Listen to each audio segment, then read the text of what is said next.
ये कहानी उस समय की है जब हम आज से भी ज्यादा उन्नत हुआ करते थे। उस समय हमें ये ज्ञान था कि कैसे हम अपनी शारीरिक ऊर्जा का सही इस्तेमाल कर सकते हैं। आज के समय में जो काम हम मशीन्स के द्वारा करते हैं, वही काम हमारे पूर्वज अपने चक्रों की ऊर्जा से कर सकते थे। उस समय के लोग आज के समय से बहुत ज्यादा शक्तिशाली थे। ये कहानी शुरू होती है उस समय के एक देश से जिसका नाम है ब्रह्मदेश। इस देश की संस्कृति ऐसी है कि यहाँ योद्धाओं का बहुत सम्मान किया जाता है, इसलिए हर कोई एक योद्धा बनना चाहता है और अपने देश में एक बड़ा ओहदा पाना चाहता है। इसी देश का एक छोटा शहर है जिसका नाम है कुंडार। हमें क्या ही पता था कि जब इस छोटे से शहर में एक मामूली इंसान योद्धा बनेगा तो आने वाली कई पीढ़ियां इसके गुणगान करती रहेंगी।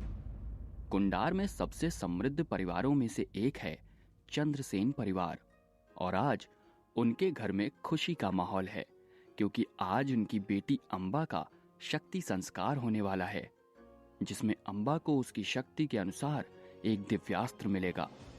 अगर अंबा एक शक्तिशाली योद्धा बनकर सामने आती है तो इससे चंद्रसेन परिवार ब्रह्मदेश के सबसे शक्तिशाली परिवार बनने के अपने लक्ष्य तक और जल्दी पहुंच सकते हैं। चंद्रसेन परिवार के मुखिया विक्रमादित्य चंद्रसेन अपने महल के कमरे में टहल रहे थे। उनके चेहरे पर थोड़ा तनाव था। आज वो दिन था जब उनका परिवार या तो ब्रह्मदेश के सबसे शक्तिशाली परिवार बनने के एक कदम करीब जा सकता था या उनका यह सपना पूरी तरह से टूट सकता था। अपने परिवार को शिखर तक पहुंचता हुआ देखने के लिए वो कुछ भी कर सकते थे, कुछ भी। चंद्रसेन इन्हीं विचारों में लीन थे कि तभी उनकी नजर अपनी बेटी अंबा पर पड़ी, जो उनके कमरे के बाहर ही खड़ी थी। अंबा को देखकर मानो विक्रमादित्य के चेहरे से सारा तनाव मिट गया। उनके चेहरे पर एक हंसी आ गई और उन्होंने अपनी बेटी को देखकर अपनी बाहें फैला दी। अंबा भी दौड़ते हुए अपने पिता के गले से लिपट गई। विक्रमादित्य को तो यकीन ही नहीं हो रहा था कि उनकी बेटी अब 18 साल की हो गई है। उन्होंने अंबा के चेहरे को ध्यान से देखा और फिर उसके भावों को पढ़ते हुए कहा, डर लग रहा है? थोड़ा सा।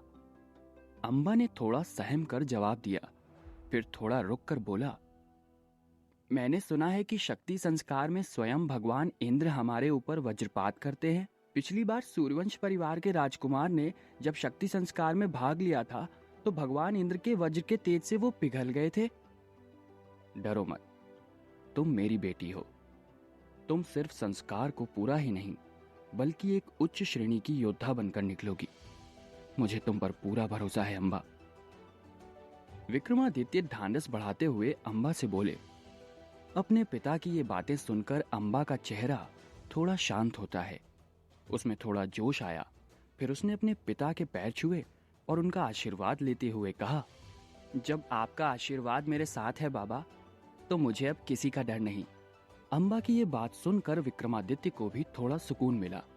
फिर उन्होंने अंबा से पूछा, सिद्धार्थ तैयार है? सिद्धार्थ का नाम सुनकर अंबा की आंखों की चमक वापस लौट आई थी और फिर उसने जवाब दिया, हाँ बाबा, वो तैयार है और अभी कमरे के बाहर ही इंतजार कर रहा है। ठीक है, उसे भी बोल दो कि वो तैयार रहे। हम कुछ देर में गुरु नागार्जुन के गुरुकुल के लिए निकलने वाले हैं। तुम्हारा शक्ति संस्कार उनकी उपस्थिति में ही संपूर्ण होगा ताकि तुम्हारी जान को अगर कोई खतरा आए तो वो तुम्हें बचा सकें। विक्रमादित्य के इस आदेश को निष्पादित किया गया। अंबा कमरे से बाहर चली जाती है। जब वो कमरे से बाहर निकलती है तो सिद्धार्थ को आवाज लगाती है। सिद्धार्थ एक खंबे के पीछे से बाहर आकर कहता है, कहिए राजकुमारी। 22 वर्ष का सिद्धार्थ दिखने में हट्टा कट्टा नौजवान, घुंघराले बाल, किसी देवता से कम नहीं लगता था। अब तो मुझे राजकुमारी कहना बंद करो सिद्धार्थ। मानती हूं कि तुम मेरे रक्षक हो, पर तुम मेरे बचपन के दोस्त भी तो हो और पिताजी के दिए वचन के अनुसार अब तो हमारी शादी भी हो जाएगी। फिर तुम मुझे मेरा नाम लेकर कब से बुलाओगे? कहते हुए अंबा उसे छेड़ने लगी।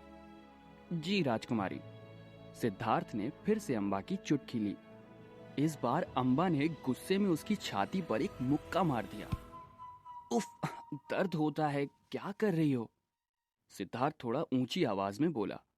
हाँ, अब सही है, कहते हुए अम्बा एक बार फिर से खिलखिलाकर हंस पड़ी। उसी समय सिद्धार्थ अचानक से उसके बहुत करीब आ जाता है और उसकी आंखों में आंखें मिलाकर उससे कहता है, तुम्हारा होने वाला पति हूं मैं, मुझे मारोगी? हाँ तो क्या कर लोगे तुम? अम्बा ने इठला के कहा। बताऊं? ऐसा कहते हुए सिद्धार्थ उसे गले से लगा लेता है। अम्बा उसका कोई विरोध नहीं करती। वो भी सिद्धार्थ की बाहों में मानो घुल सी गई। थोड़ी देर बाद दोनों अलग होते हैं। अम्बा का चेहरा शर्म से झुक जाता है। सिद्धार्थ उसका हाथ पकड़ते हुए कहता है, अब चलें? हाँ, अम्बा ने धीमी आवाज में जवाब दिया। फिर दोनों हाथ पकड़े पकड़े ही महल के दरवाजे तक का सफर तय करते हैं। दरवाजे पर पहुंचकर सिद्धार्थ तुरंत ही वापस अपनी रक्षक वाली भूमिका में आ जाता है। दोनों धीरे धीरे रथ की तरफ बढ़ते हैं। महल के दरवाजे के पास पहुंचकर वो देखते हैं कि विक्रमादित्य के साथ साथ उनका रथ भी तैयार है। वे दोनों अपने रथ में बैठ जाते हैं और थोड़ी ही देर में विक्रमादित्य चंद्रसेन भी अपने रथ पर आ जाते हैं। फिर सभी लोग गुरु नागार्जुन के मठ की तरफ बढ़ते हैं। तभी विक्रमादित्य अम्बा के पास जाकर कहते हैं, अम्बा, शक्ति संस्कार शुरू होने में अभी समय है। तब तक तुम महाकक्ष में जाकर अपनी ध्यान मुद्रा की तैयारी करो। मुझे गुरुजी से कुछ महत्वपूर्ण बातें करनी है। फिर मैं उनके साथ महाकक्ष में आऊंगा। जी बाबा, कहते हुए अम्बा सिद्धार्थ के साथ महाकक्ष में चली जाती है। विक्रमादित्य गुरु नागार्जुन के कुटिया में गए तो उन्हें ध्यान मुद्रा में देखकर उनके पैरों पर अपना मस्तक झुकाते हुए कहा, प्रणाम गुरुदेव।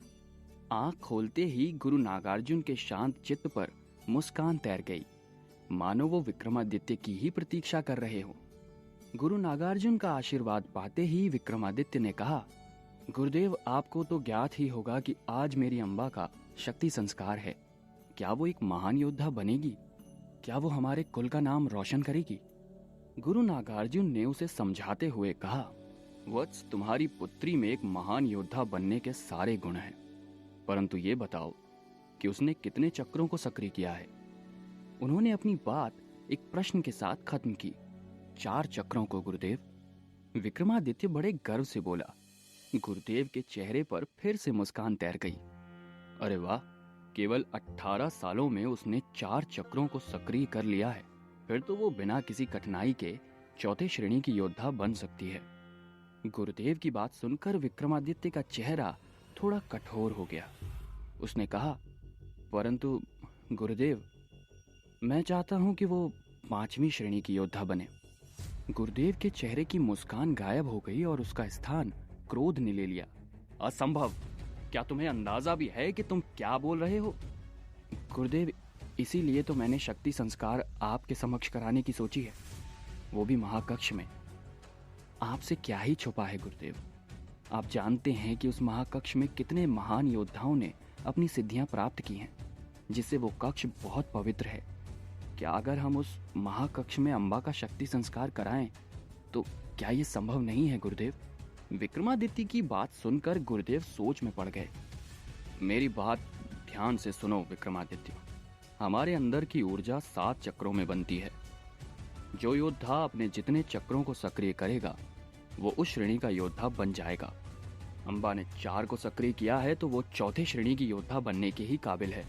उसे 5वीं श्रेणी का योद्धा बनाने के लिए उसका 5वां चक्र सक्रिय करवाना पड़ेगा।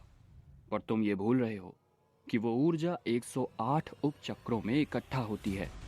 अगर तुम्हारे उप चक्रों में इतनी क्षमता ही नहीं है कि वो और ऊर्जा को अपने अंदर समा सकें, तो ऐसी स्थिति में अगला चक्र सक्रिय करना जानलेवा हो सकता है।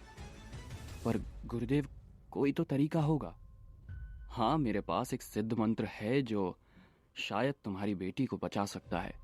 पर इतना ध्यान रखना, अगर शक्ति संस्कार के बाद वो जीवित बच भी जाती है तो वो अम्बा पुरानी अम्बा जैसी नहीं रहेगी। ऐसे समझ लो कि उसका पुनर्जन्म हो जाएगा और वो पूरी तरह से बदल जाएगी। क्या तुम अपनी शक्ति की भूख के लिए उसका बलिदान दे दोगे? गुरुदेव गंभीर होकर बोले। गुरुदेव की बात सुनकर विक्रमादित्य दृढ़ होकर बोला, हाँ, जब आप मेरी बेटी की रक्षा कर रहे हैं तो कैसा खतरा गुरुदेव? विक्रमादित्य ने हाथ जोड़ते हुए कहा। उसके चेहरे पर एक मुस्कान थी। उसे अपने परिवार का उज्जवल भविष्य दिख रहा था। वो अपने परिवार को बहुत शक्तिशाली होते हुए देखना चाहता था और उसके इस सपने को पूरा करने में अम्बा एक बहुत बड़ा किरदार निभाने वाली थी। सभी लोग महाकक्ष में आ चुके थे। महाकक्ष के बीचों बीच लकड़ी की एक बड़ी सी मेज थी जिस पर अम्बा ध्यान की मुद्रा में बैठी हुई थी।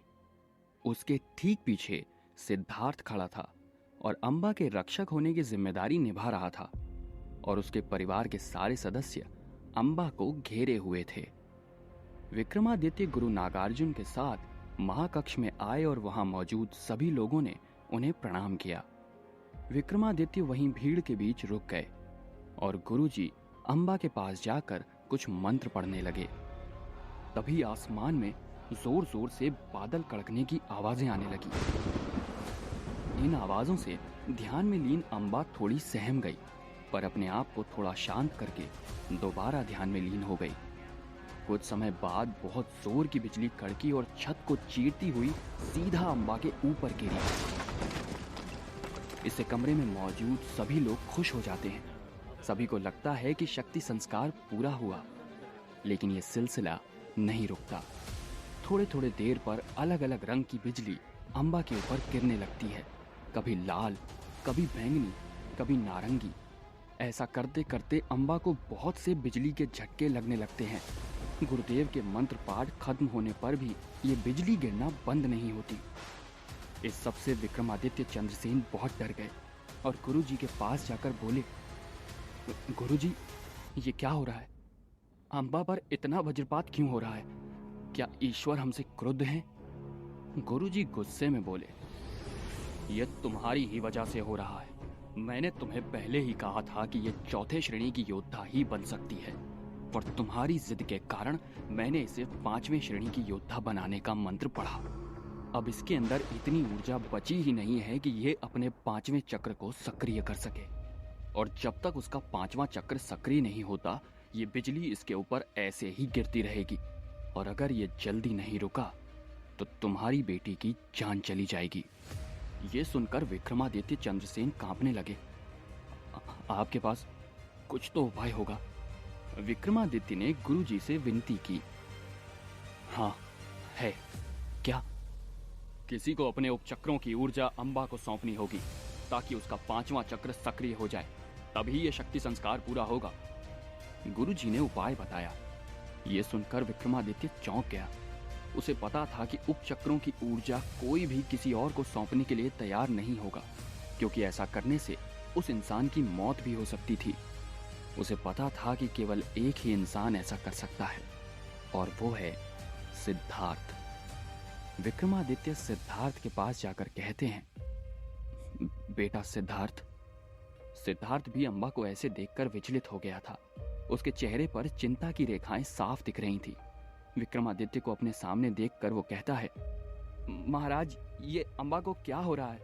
देवराज इंद्र अपना वज्रपात रोक क्यों नहीं रहे हैं? क्या वो हमसे नाराज हैं? विक्रमादित्य ने रुआंसी आंखों के साथ जवाब दिया, बेटा सिद्धार्थ, अम्बा के प्राण खतरे में हैं। वो मरने वाली है।